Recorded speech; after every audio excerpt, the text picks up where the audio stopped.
بسم الله الرحمن الرحيم والحمد لله رب العالمين والصلاة والسلام على نبينا Muhammad. Cher ami, Jésus alayhi salatu wassalam fut l'un des 5 plus grands messagers envoyés à l'humanité. Ces 5 messagers sont appelés Ulul Azm. Il fut le dernier messager envoyé tout juste avant Muhammad alayhi salatu wassalam. Selon l'imam As-Suyuti, on le compte également parmi les plus grands sahaba, compagnons du prophète Muhammad alayhi salatu wassalam, parce qu'il fut élevé au ciel alors qu'il était encore vivant.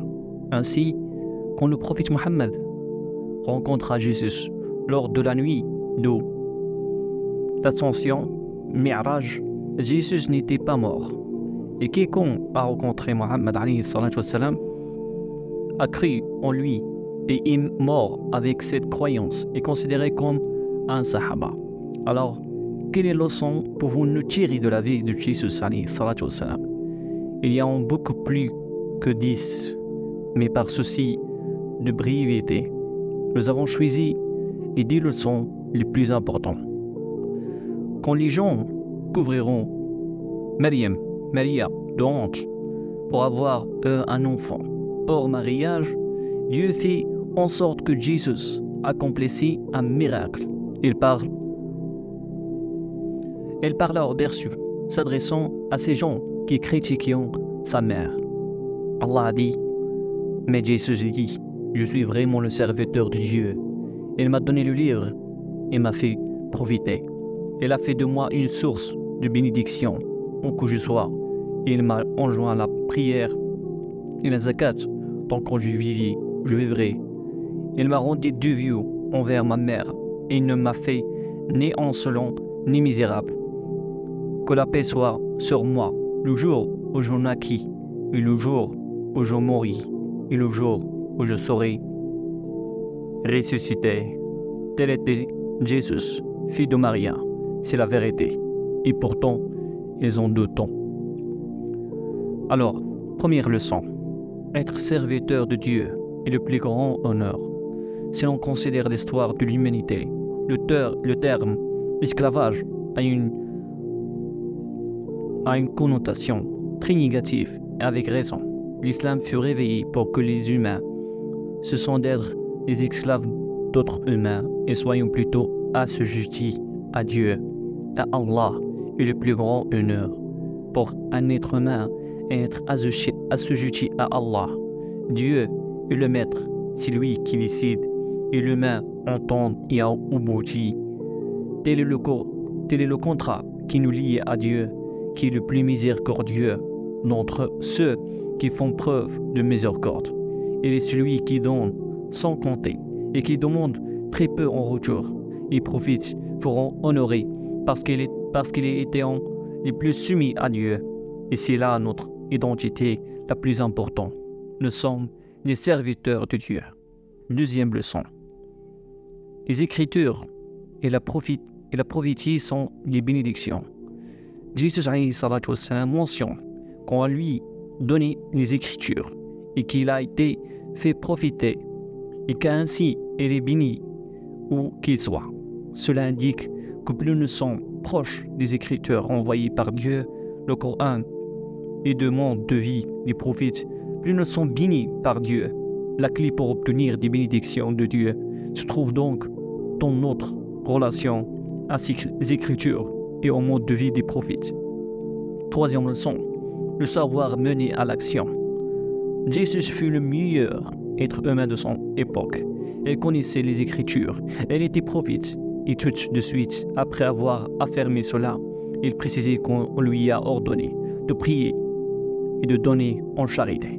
Le savoir mener à l'action, tel est l'islam, qui nous enseigne non seulement à acquérir le savoir, mais à agir conformément à ce savoir.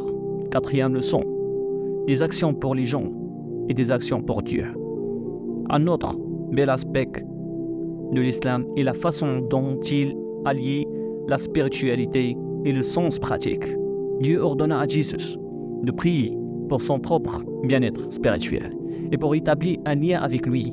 Il lui a ordonné également de donner en charité pour son bien-être spirituel et pour établir une connexion avec les gens. L'islam est une religion très humanitaire qui allie spirituel et accomplissement de bonnes actions. Cinquième leçon, les bonnes manières sont une caractéristique principale de l'islam. Jésus alayhi salatu wassalam, affirmé n'être ni autoritaire, ni grossière. Le prophète Mohammed alayhi salatu wassalam a dit « Rien ne pèsera plus sur la balance des bonnes actions au jour du jugement que les bonnes manières. Parmi les meilleures bonnes actions que nous puissions accomplir est le fait d'avoir de bonnes manières. On dit du fait que les gens avaient dit des choses terribles au sujet de sa mère. Jésus alayhi salatu wassalam leur répondit d'une façon à la fois polie et fermée, qui n'était humiliante pour personne. Autrement dit, il ne leur répondit pas de tac au tac. Il répondit à leur accusation vulgaire par un discours respectueux. Sixième leçon, ta mère et ta mère. Jésus alayhi salam mentionne ensuite que Dieu l'a rendu dévoué envers sa mère. Il n'y a pas de personne plus importante dans notre vie que notre mère. Aucune autre relation n'était plus sacrée que cela qui unit une mère à son enfant. Et personne ne mérite plus d'être aimé et obéi que notre mère. Notre mère et notre vie menant au paradis. Septième leçon, la taqwa est l'unité de mesure de notre succès. Allah dit, crains Dieu et obéissez-moi. Certes, Dieu est mon Seigneur, votre Seigneur, alors adorez-le. Voilà le droit chemin. Parmi tous les aspects sur lesquels Dieu pouvait nous juger, il a choisi de nous juger principalement sur l'aspect que nul ne peut avoir, la taqwa, c'est-à-dire la conscience de Dieu, aux piété. Le prophète alayhi salatu wassalam a dit, la taqwa se trouve ici, nous pointons sur sa poitrine. C'est ce que Jésus désire également, adorer Dieu, obéir lui, comme atteindre la taqwa. Comment atteindre la taqwa? La meilleure façon est de toujours regarder Dieu à l'esprit dans tout ce que nous faisons et en nous demandant constamment. Dieu sera-t-il satisfait de moi si je fais ceci ou cela? Huitième leçon, le droit chemin est facile à suivre. Nul besoin de tout compliqué. Le droit chemin est simple. Dieu est notre Seigneur. Il ne lui a obéissez. Nous sommes ses serviteurs et nous obéissons à ses commandements. Tel est le droit chemin. Neuvième leçon, le nombre de fidèles n'est pas une unité de mesure de succès. Assez peu de gens répondraient à l'appel de Jésus de son vivant. Cela ne signifie aucunement que sa mission n'était pas réussie. Le cœur des gens repose entre les mains de Dieu. Dieu ne nous demande que de transmettre le message, mais ne tient pas responsable du résultat. C'est lui qui décide de guider ou non